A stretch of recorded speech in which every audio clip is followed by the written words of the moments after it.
Dear students, while talking about the different type and structures of the family that exists in the societies, there is another family system which is very much visible, very much exists in the advanced countries, which are advanced in a sense that everybody is in the race of earning more and more, gaining more and more, moving towards the high standard of living, and that kind of high standard of living where children are the sort of barriers.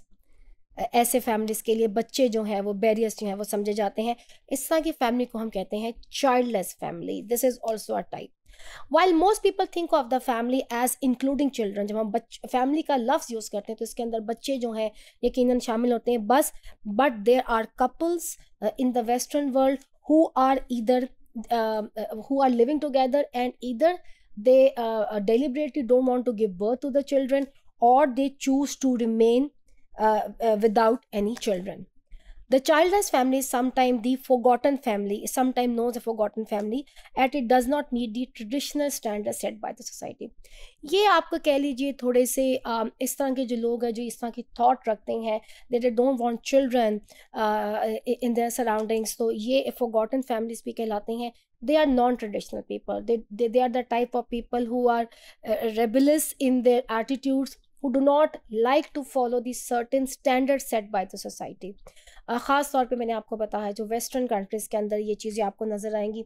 आज की जो western countries हैं उसमें हमें लो fertility, दुनिया के इस वक्त 40% से ज़ायद ऐसे ममालिक हैं जो इस वक्त शदीद सूरत हाल का शिकार हैं जहाँ पे फर्टिलिटी रेट बहुत कम है.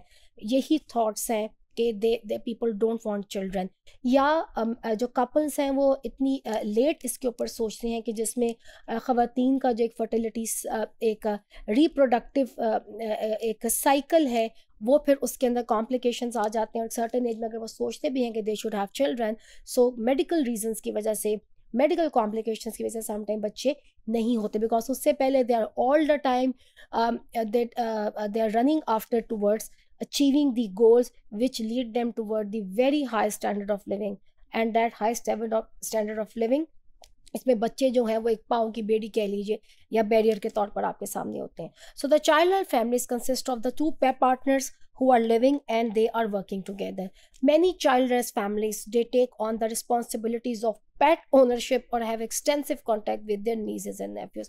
अब ये लोग क्या करते हैं in terms when they have isolation because the absence of children certainly जो है वो एक एज में जाके ख़ास तौर पे जब 60 प्लस में ऐसे लोग जब चले जाते हैं जो कि अपनी ज़िंदगी में डिसीजन लेते हैं फर्टिलिटी के, they don't want to have children, और इनके इस डिसीजन की वजह से इनकी कंट्री भी ओवरऑल इफेक्ट होती है because countries are run by the people.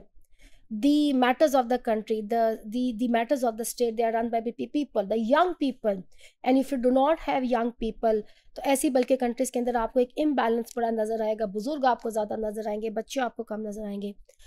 अब एक सर्टन एज में आके जब ख़ास तौर पे 60 ईयर्स प्लस में ये लोग जब जाते हैं तो ये लोग फिर अपने बच्चों की कमी को पूरा करने के लिए पेट्स, बहुत ज़्यादा पेट्स को ओन करना या पेट्स को अडॉप्ट करना, और यहाँ तक वेस्टर्न वर्ल्ड के अंदर देखा गया है कि पेट्स के ऊपर ये जायदादें भी अपनी जो है इनको लिखते हैं, इन लोगों को अपना सर नेम पेट्स को देते हैं, dogs, cats and things like that.